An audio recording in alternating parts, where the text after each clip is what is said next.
Assalamualaikum warahmatullahi wabarakatuh. Kami dari kelompok 5 akan mempresentasikan hasil laporan yang kami buat dengan judul Analisis Abnormal Return Saham atas peristiwa pengesahan RUU Cipta Kerja pada 5 Oktober 2020. Anggota yang pertama yaitu Christina Selviana Simatupang dengan NIM akhir 230, yang kedua Novikan Naapi Julianti dengan NIM akhir 231, lalu saya sendiri Jesse Prastika dengan NIM akhir 237, lalu ada Novita Dewi dengan NIM akhir 242, lalu yang terakhir ada Muklis Maulana dengan NIM akhir 247. Perkenalkan, nama saya Jesse Prastika, NIM belakang 237. Di sini saya akan menjelaskan tentang latar belakang. Setiap orang memiliki keinginan untuk mapan secara materi dan finansial di masa yang akan datang. Hal itulah yang menjadi salah satu alasan untuk melakukan investasi. Investasi tersebut dapat dilakukan di pasar modal. Pasar modal akan memfasilitasi pemindahan dana dari pihak yang kelebihan dana kepada pihak yang membutuhkan dana. Pratama tahun 2015. Pasar modal dalam negeri memegang peranan penting dalam perekonomian Indonesia. Pasar modal memiliki dua fungsi. Yang pertama, pasar modal berfungsi sebagai penyedia jasa keuangan perusahaan atau sebagai media bagi pelaku usaha untuk menerima uang dari masyarakat atau investor. Yang kedua, yaitu pasar modal berperan sebagai intermediasi nasional dalam melakukan kegiatan investasi pada produk keuangan. Efek yang diperdagangkan di pasar modal meliputi saham, obligasi, dan trust investasi. Bursa Efek Indonesia tahun 2018. Dana yang terkumpul di pasar modal kemudian digunakan perusahaan untuk pengembangan usaha, ekspansi perusahaan, dan tambahan modal kerja. Masyarakat juga dapat mengalokasikan dana sesuai dengan karakteristik, manfaat, dan risiko masing-masing produk yang cocok untuk mereka. Dalam kasus ini, yang menjadi peristiwa yang mempengaruhi pasar modal adalah peristiwa pengesahan RUU Cipta Kerja. Peristiwa tersebut menjadi faktor non-ekonomi yang dianggap akan mempengaruhi reaksi pasar. Kemudian peristiwa demonstrasi tersebut akan mengandung informasi bagi para investor untuk mengambil keputusan dalam investasi. Ketika pasar modal efisien, pasar akan bereaksi secara cepat terhadap informasi yang relevan. Hutami dan Ardianto tahun 2015. Jelaskan tentang identifikasi masalah. Yang pertama, apakah terdapat abnormal return yang signifikan pada hari di sekitar pengesahan RUU Cipta Kerja? Lalu yang kedua, apakah terdapat rata-rata abnormal return yang signifikan pada hari sebelum pengesahan RUU Cipta Kerja? Lalu yang ketiga, apakah terdapat rata-rata abnormal return yang signifikan pada hari setelah pengesahan RUU Cipta Kerja? Lalu yang terakhir, apakah terdapat perbedaan rata-rata abnormal return sebelum dan sesudah terjadi peristiwa pengesahan RUU Cipta Kerja? Selanjutnya, saya akan menjelaskan tentang maksud dan tujuan. Yang pertama yaitu mengetahui abnormal return pada hari di sekitar pengesahan RUU Cipta Kerja. Lalu yang kedua, mengetahui rata-rata abnormal return pada hari sebelum pengesahan RUU Cipta Kerja. Lalu yang ketiga, mengetahui rata-rata abnormal return pada hari setelah pengesahan RUU Cipta Kerja. Lalu yang terakhir, mengetahui perbedaan rata-rata abnormal return sebelum dan sesudah terjadi peristiwa pengesahan RUU Cipta Kerja. Selanjutnya saya akan menjelaskan tentang apa sih pasar modal. Pasar modal itu menurut Sunariah tahun 2011, pasar modal adalah pasar atau tempat berbentuk bangunan yang siap memperdagangkan saham, obligasi, dan jenis surat berharga lainnya. Melalui jasa perantara efek, pasar modal adalah tempat berbagai pihak, terutama perusahaan, menjual saham dan obligasi dengan tujuan nantinya menggunakan hasil penjualan tersebut untuk mendanai tambahan dana atas untuk memperkuat perusahaan. Pasar modal adalah tempat berbagai pihak, terutama perusahaan, menjual saham dan obligasi serta menggunakan hasil penjualan tersebut sebagai dana tambahan atau memperkuat modal perusahaan. Fahmi tahun 2012. Pada intinya, yaitu pasar modal adalah tempat berbagai pihak untuk memasarkan seperti saham, obligasi, dan jenis surat berharga. Tujuannya yaitu untuk menambah dana dan memperkuat modal perusahaan. Selanjutnya, saya akan menjelaskan tentang jenis-jenis pasar modal. Di sini jenis-jenis pasar modal ada 4. Yang pertama yaitu pasar perdana atau primary market. Pasar perdana adalah penawaran saham suatu perusahaan yang menerbitkan saham atau emiten kepada investor untuk jangka waktu yang ditentukan oleh para pihak sebelum saham tersebut diperdagangkan di pasar sekunder. Pengertian ini menunjukkan bahwa pasar perdana adalah pasar modal di mana saham atau surat berharga lainnya diperdagangkan dan saham tersebut pertama kali dijual atau ditawarkan kepada publik sebelum dicatatkan di bursa. Lalu yang kedua yaitu pasar sekunder atau secondary market. Pasar sekunder didefinisikan sebagai perdagangan saham di pasar perdana setelah berakhirnya masa penawaran. Nah, dengan kata lain, ini adalah pasar sekunder di mana saham dan sekuritas lainnya diperdagangkan secara luas melalui fase penjualan pasar primer. Harga saham di pasar sekunder ini ditentukan oleh penawaran dan permintaan antara pembeli dan penjual. Yang ketiga yaitu pasar ketiga atau third market. Pasar ketiga adalah tempat Anda memperdagangkan saham dan surat berharga lainnya di luar bursa, over the counter market. Perdagangan paralel adalah sistem perdagangan efek yang diselenggarakan dalam bentuk pasar sekunder di luar bursa dan diatur serta dilaksanakan oleh Asosiasi Perdagangan Moneter dan Efek di bawah pengawasan dan pembinaan regulator pasar modal lembaga keuangan. Lalu yang terakhir yaitu pasar keempat atau fourth market. Pasar keempat adalah suatu bentuk perdagangan efek antar investor, dengan kata lain perpindahan saham dari satu pemegang saham ke pemegang saham lainnya, tanpa melibatkan perantara bursa. Bentuk transaksi pada jenis transaksi ini biasanya dilakukan dalam jumlah besar atau block sales. Jadi di pasar keempat ini itu tidak melibatkan perantara bursa. Jadi perpindahan antara satu pemegang saham ke pemegang saham lainnya itu tidak melibatkan perantara bursa. Ya, saya akan menjelaskan tentang faktor-faktor yang mempengaruhi pasar modal. Saya jelaskan kembali, pasar modal itu adalah tempat berkumpulnya pembeli atau investor dan penjual untuk membeli dan menjual saham dan mengidentifikasi faktor-faktor yang mempengaruhi pasar modal. Di sini ada 3. Yang pertama, penawaran sekuritas. Faktor ini seharusnya banyak perusahaan yang siap menerbitkan efek di pasar modal. Lalu yang kedua, permintaan sekuritas. Faktor ini mengharuskan masyarakat memiliki dana yang cukup untuk membeli efek yang ditawarkan. Lalu yang ketiga, kondisi politik dan ekonomi.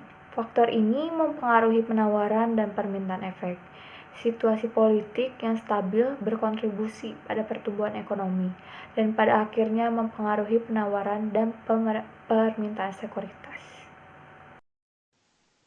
Assalamualaikum warahmatullahi wabarakatuh. Nama saya Novika Novi Julianti dengan NIM belakang 231.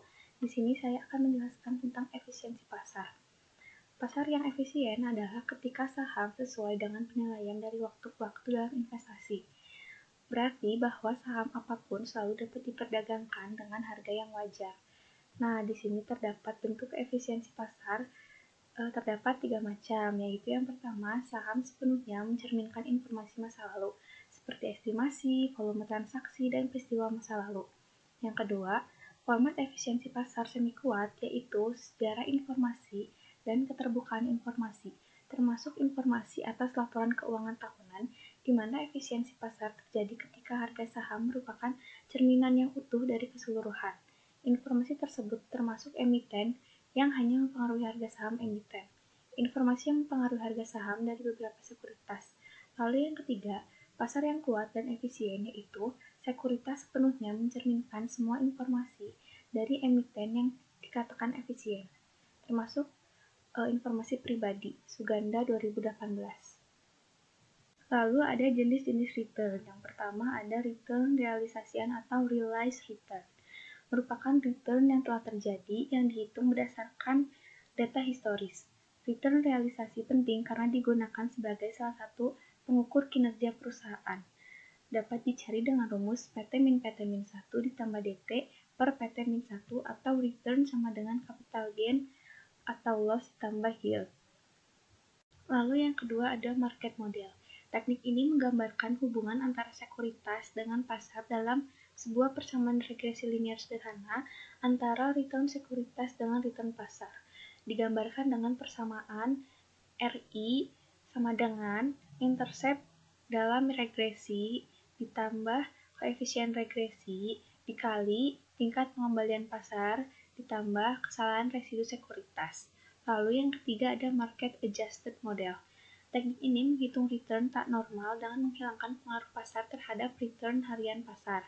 Model ini tidak perlu menggunakan periode estimasi dalam perhitungannya karena return sekuritas yang diestimasi sama dengan return indeks pasar.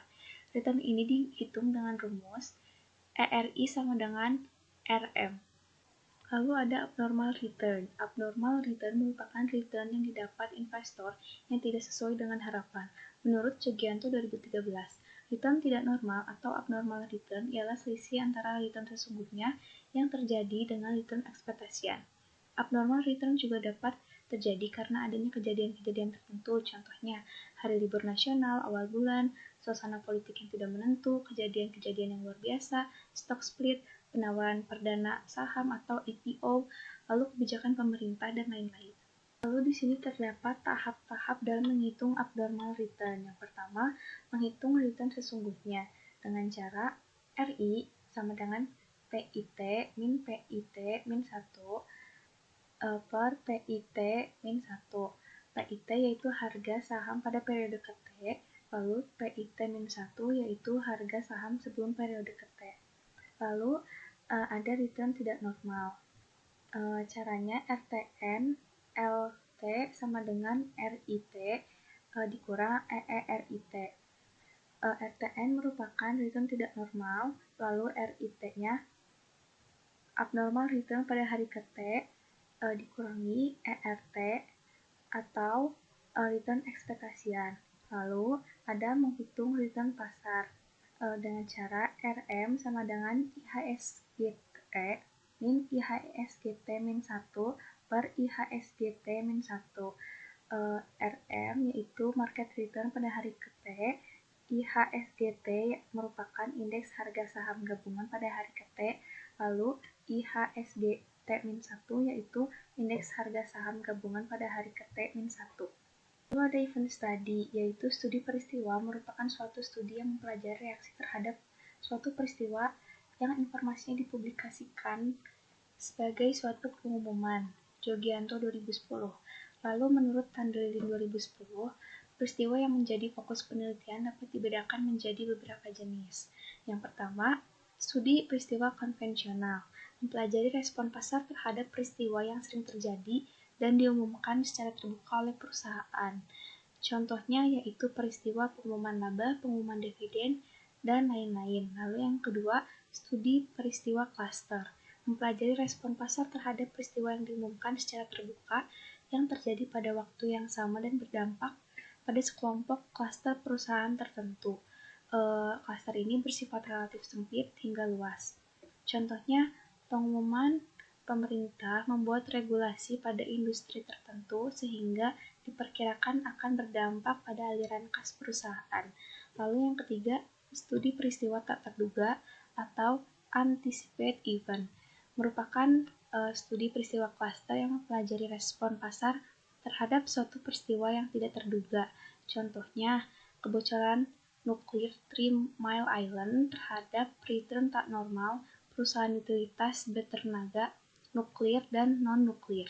Lalu yang keempat ada studi peristiwa berurutan atau sequential event, merupakan varian dari studi peristiwa cluster yang mempelajari respon pasar terhadap serangkaian peristiwa yang terjadi secara berurutan dalam situasi ketidakpastian yang tinggi. Contohnya, kecelakaan kapal tanker Yvonne Welch yang mengakibatkan ditutupnya lalu lintas kapal minyak di perairan Alaska. Lalu ada pengertian saham menurut Samsul 2015. Saham adalah tanda bukti kepemilikan perusahaan. Saham dapat didefinisikan sebagai tanda penyerta atau kepemilikan seseorang atau badan dalam suatu perusahaan perseroan terbatas.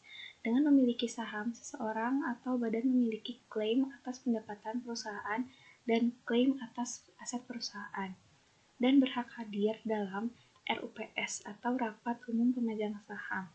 Menurut Hartono 2017, terdapat dua jenis saham, yaitu saham biasa atau common stock dan saham preferred atau preference stock.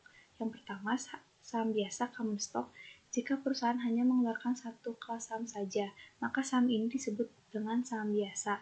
Lalu yang kedua, saham preferred atau preference stock merupakan saham yang mempunyai sifat gabungan antara obligasi dan saham biasa untuk menarik investor potensial. Hak-hak prioritas saham preferred yaitu hak atas dividen yang tetap dan hak atas aset jika terjadi likuidasi. Akan tetapi, saham preferred tidak mempunyai hak veto seperti yang dimiliki oleh saham biasa. Lalu ada pengertian indeks harga saham gabungan atau IHSG. Indeks harga saham gabungan atau IHSG merupakan indeks gabungan dari seluruh jenis saham yang tercatat di Bursa Efek. IHSG berubah setiap hari karena satu, perubahan harga pasar yang terjadi setiap hari, dan yang kedua, adanya saham tambahan menurut Samsul 2006. Nilai dasar dari IHSG selalu disesuaikan dari kejadian-kejadian seperti IPO, right issue, party or company listing, konversi dari warrant dan convertible bond, dan delisting.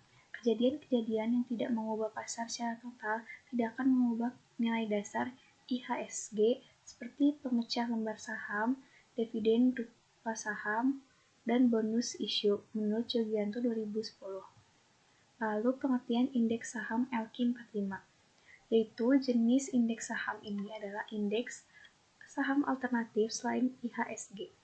Selain sebagai pelengkap IHSG, tujuan dibuatnya indeks LQ45 supaya dapat dijadikan sarana yang objektif terpercaya oleh analis keuangan, manajer investasi, dan investor dalam mengawasi pergerakan saham-saham di BEI. Assalamualaikum warahmatullahi wabarakatuh. Perkenalkan, nama saya Nagita Dewi dengan NIM belakang 242. Di sini saya akan menjelaskan jenis, lokasi, dan metode pengumpulan data. Penelitian ini menggunakan penelitian kualitatif dengan metode descriptive analysis karena penelitian ini bertujuan untuk mengetahui ada tidaknya reaksi pasar modal terhadap peristiwa reaksi pasar modal RUU Cipta Kerja 5 Oktober 2020. Selain itu, metode yang digunakan untuk menganalisis abnormalitas yaitu metode studi peristiwa atau event study. Penelitian ini mengambil objek penelitian perusahaan yang terdaftar di BEI dan tergabung pada saham LQ45 pada pra-pembukuan atau pre-opening pada perdagangan saham di bursa berlaku 7 September 2020. Teknik pengambilan sampel adalah teknik purposive sampling, yaitu teknik pengambilan sampel sumber dengan pertimbangan tertentu. Yang pertama, telah tercatat di BEI pada perdagangan saham di bursa. Yang kedua, aktivitas transaksi di pasar reguler yaitu nilai, volume, dan frekuensi transaksi. Yang ketiga, jumlah hari perdagangan di pasar reguler. Yang keempat, kapitalisasi pasar modal periode tertentu. Yang kelima, selain mempertimbangkan kriteria likuiditas dan kapitalisasi pasar tersebut di atas, akan dilihat juga keadaan sektor adalah sektor finance dan properti dan currency. Selanjutnya di sini saya akan menjelaskan event study. Periode penelitian yang digunakan adalah 11 hari. yang terdiri dari periode estimasi dan Windows period. Periode estimasi yang digunakan adalah 5, yakni T30 hingga T5 sebelum peristiwa terjadi. Dan selanjutnya 1 hari event date yaitu tanggal 5 Oktober 2020 dan 5 hari setelah pengumuman pengesahan RUU Cipta Kerja. Selanjutnya di sini saya akan menjelaskan populasi dan sampel. Yang kita cantumkan di PPT itu hanya sebagian. Yang pertama itu populasi.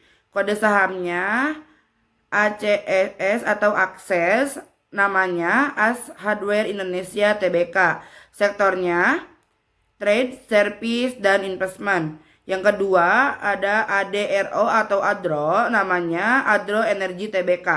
Sektornya mining. Yang ketiganya AKRA atau AKRA dengan nama AKR Komprindo Tbk. Sektornya Trade, Service, dan Investment. Yang kedua ada sampel. Kode sahamnya ANTM dengan nama Aneka Tambang Persero Tbk dengan sektor mining.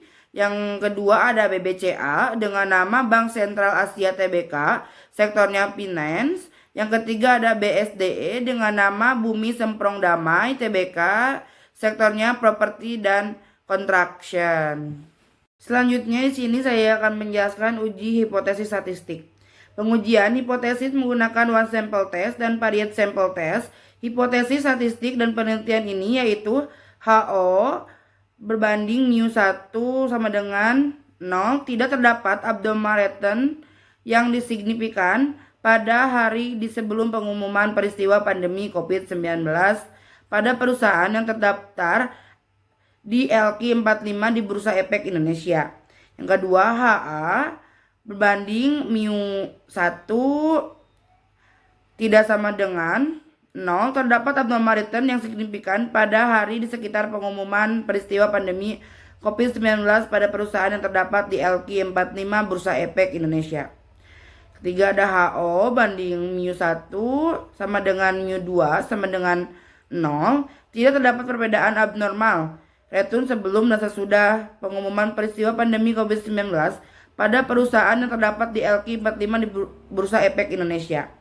Terus ada HA banding mu1 tidak sama dengan mu2 tidak sama dengan 0, terdapat perbedaan abnormal return sebelum dan sesudah pengumuman peristiwa pandemi COVID-19 pada perusahaan yang terdaftar di LQ45 di Bursa Efek Indonesia. Kriteria pengujian, HO diterima apabila nilai p-value lebih dari 5%, HO ditolak apabila p-value kurang dari 5%. Selanjutnya di sini saya akan menjelaskan gambaran umum perusahaan. Yang pertama itu ada Aneka Tambang atau Antam. PT Aneka Tambang Tbk adalah perusahaan yang sebagian besar sahamnya dimiliki pemerintah dan publik dan bergerak di bidang pertambangan. Perusahaan yang didirikan sejak 5 Juli 1968 memiliki kegiatan eksplorasi, penambangan, pengolahan, serta pemasaran sumber daya mineral. Yang kedua ada Bank Sentral Asia Tbk. PT Bank Sentral Asia Tbk merupakan perusahaan yang berbasis di Indonesia yang utamanya bergerak dalam sektor perbankan. Perusahaan ini mengoperasikan bank dengan nama Bank BCA atau BCA. Selain perbankan konvensional, perusahaan juga menawarkan layanan perbankan syariah. PT Bank BCA Syariah, anak perusahaan lainnya adalah PT BCA Finance yang bergerak dalam bisnis pembiayaan, PT BCA Sekuritas yang menyediakan layanan pinjaman dan perantara sekuritas, PT Asuransi Umum BCA yang menyediakan asuransi umum, dan BCA Finance Ltd yang bergerak dalam bisnis pinjaman uang. Gambaran umum perusahaan selanjutnya yaitu ada BSD City atau Bumi Serpong Damai Tbk. PT Bumi Serpong Damai Tbk atau BSD bergerak dalam kegiatan pengembangan real estate. Perusahaan telah mengembangkan Kota Baru yang merupakan kawasan hunian yang direncanakan dan terpadu dengan fasilitas atau infrastruktur fasilitas lingkungan, dan taman yang disebut BSD City Group beroperasi di bawah kelompok PT Paraga Artamida. Assalamualaikum warahmatullahi wabarakatuh. Saya Kristina dengan NIM 230. Di sini saya akan membacakan data abnormal return masing-masing perusahaan. Yang pertama adalah perusahaan ANTM. Diketahui pada tanggal 12 yaitu close price 2,37. Pada tanggal 11 diketahui close price 2,42 dengan RI 0,021 dan abnormal return 0,26. Pada tanggal 8 bulan 10 diketahui close price 2,34 dengan RI minus 0,03 dan abnormal return minus 0,027. Pada tanggal 7 diketahui close price 2,33 dengan RI minus 0,004 dan abnormal return 0,001. Pada tanggal 6 diketahui close price 2,3 dengan RI minus 0,012 dan abnormal return yaitu minus 0,07. Pada tanggal 5 bulan 10 diketahui close price yaitu 2,3 dengan RI 0 dengan ERI minus 0,058 dan abnormal return yaitu 0,0058.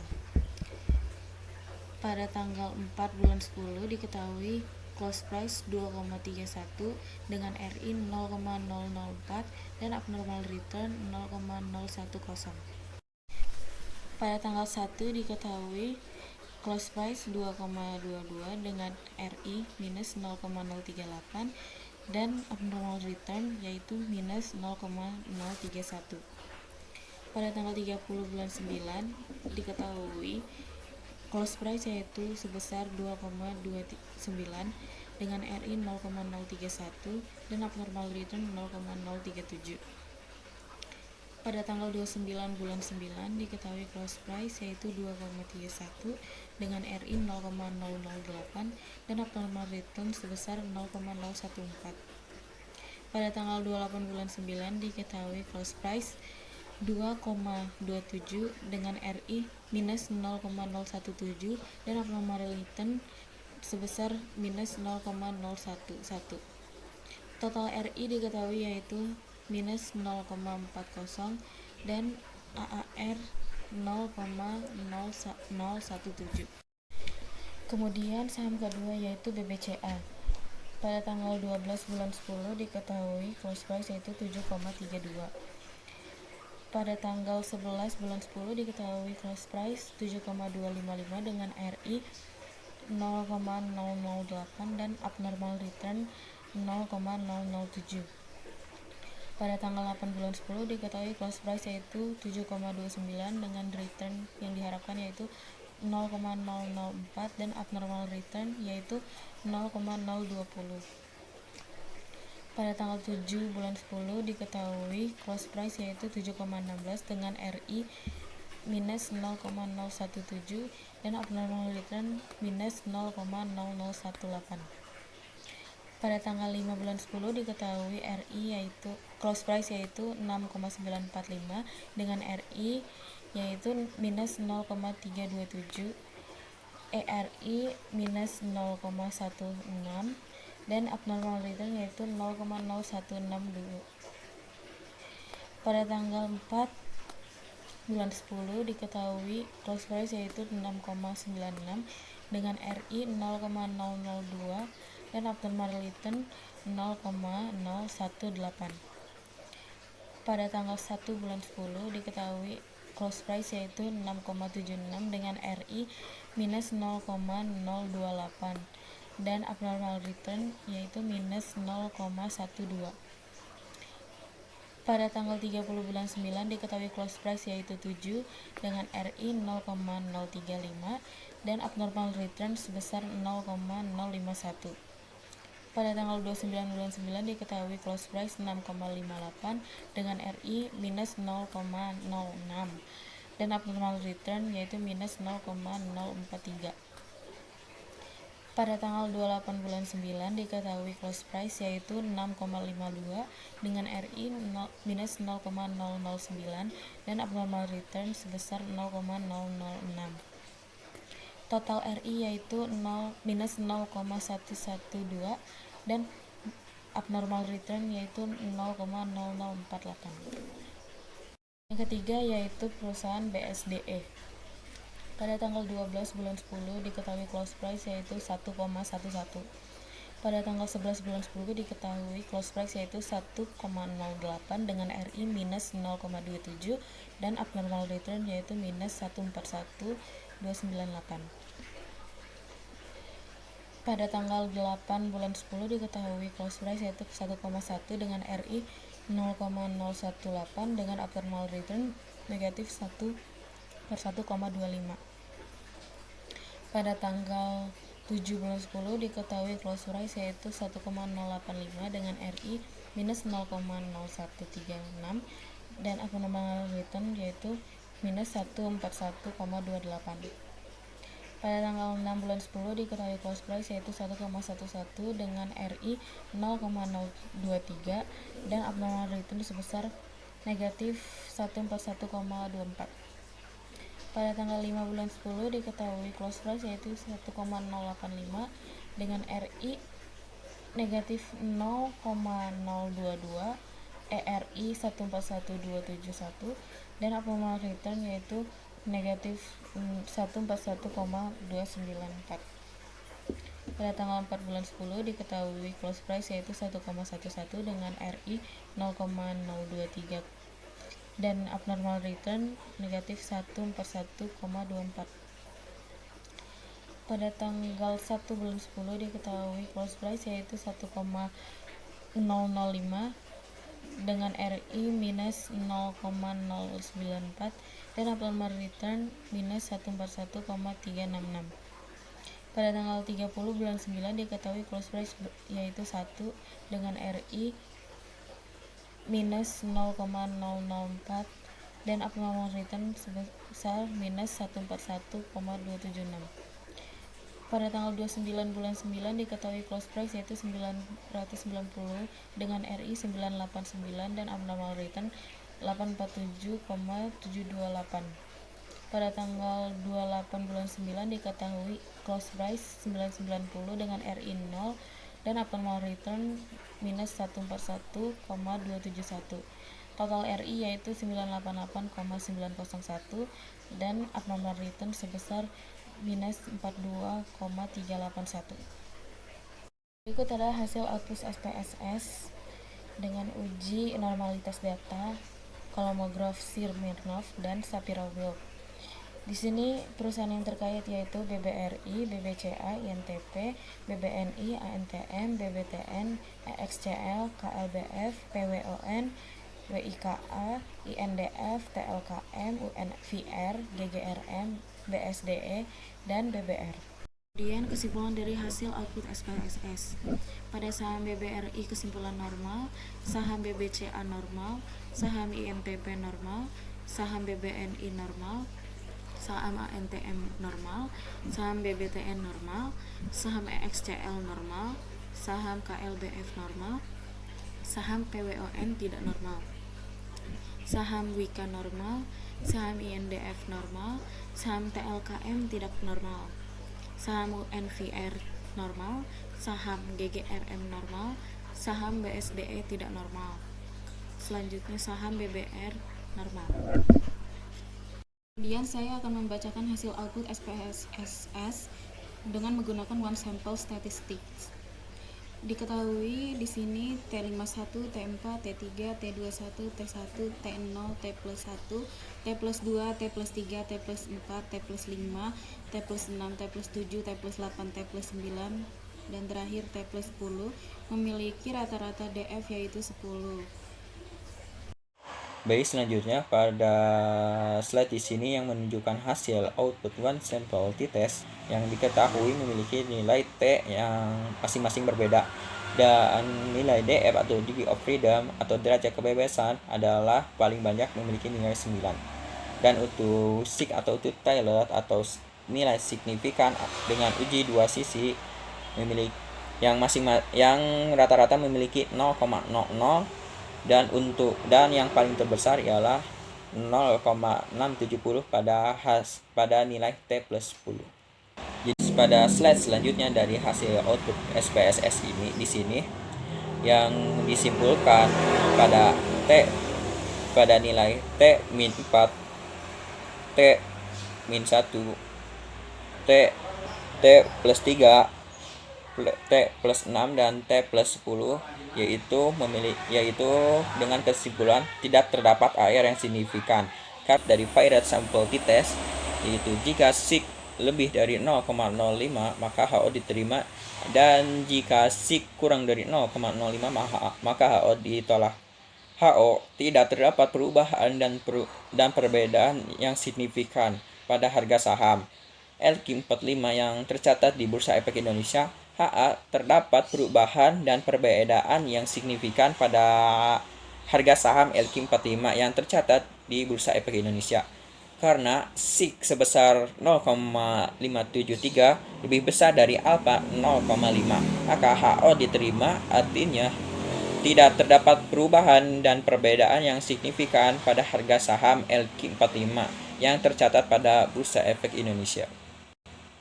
Dan selanjutnya di sini ada data tidak berdistribusi norma atau non parametrik, yaitu uji Wilcoxon test pada Virate Sample Statistik, yaitu terdapat abnormal PT Telkom dan abnormal PT Unilever. Jika SIG lebih dari 0,05 maka HO diterima dan jika SIG lebih 0,05 maka HO ditolak. HO tidak terdapat perubahan yang signifikan pada harga saham LQ45 yang tercatat di Bursa Efek pada T-5. HA terdapat perubahan perbedaan yang signifikan pada harga saham LQ45 yang tercatat di Bursa Efek Indonesia pada T-5 karena SIG sebesar 0,286 yang lebih kecil dari alfa 0,05 maka HO ditolak. Artinya terdapat perubahan dan perbedaan yang signifikan pada harga saham LQ45 yang tercatat di Bursa Efek Indonesia pada T-min. Dan selanjutnya kesimpulan. Tujuan yang dilakukannya penelitian ini untuk mengetahui pengaruh abnormal racun dan reaksi pasar terhadap pengesahan RUU Cipta Kerja Event Study LQ45 terdapat BEI terhadap 12 saham yang dipilih di indeks LQ45, yaitu pada sektor finance, property, construction, provider, dan kebutuhan rumah tangga. Pada uji Virate Sample T-Test sebelum dan sesudah menghasilkan hasil SIG sebesar 0,573 lebih besar dari alfa 0,05, maka HO diterima, artinya tidak terdapat perubahan dan perbedaan yang signifikan pada harga LQ45 yang tercatat di Bursa Efek Indonesia. Kemudian pada hasil uji one sample T-Test untuk mengetahui apakah terdapat abnormal racun yang signifikan pada hari di sekitar pengesahan RUU Cipta Kerja, hari sebelum dan hari sesudah, dan hasilnya adalah di T-4, T-1 dan di T plus 5 tidak terdapat abnormal racun yang signifikan dan sisanya terdapat abnormal racun yang signifikan. T-0-nya terdapat abnormal racun yang signifikan pada pasar efisien. Secara informasi dalam bentuk setengah kuat karena pasar merespon dengan cepat. Informasi tersebut dikarenakan peristiwa di bad news yang direspon negatif dan signifikan maka pasar efisien baik secara informasi dan keputusan. Lalu pada hasil uji Virate Sample T-Test untuk mengetahui apakah terdapat perubahan perbedaan yang signifikan pada harga saham LQ45 yang tercatat di Bursa Efek Indonesia, hasilnya adalah terdapat perubahan dan perbedaan yang signifikan pada harga LQ45 yang tercatat di Bursa Efek Indonesia karena SIG sebesar 0,573 lebih besar dari alfa 0,05 maka HO ditolak. Baik, sekian dan terima kasih. Mohon maaf apabila ada suatu kesalahan. Wassalamualaikum warahmatullahi wabarakatuh.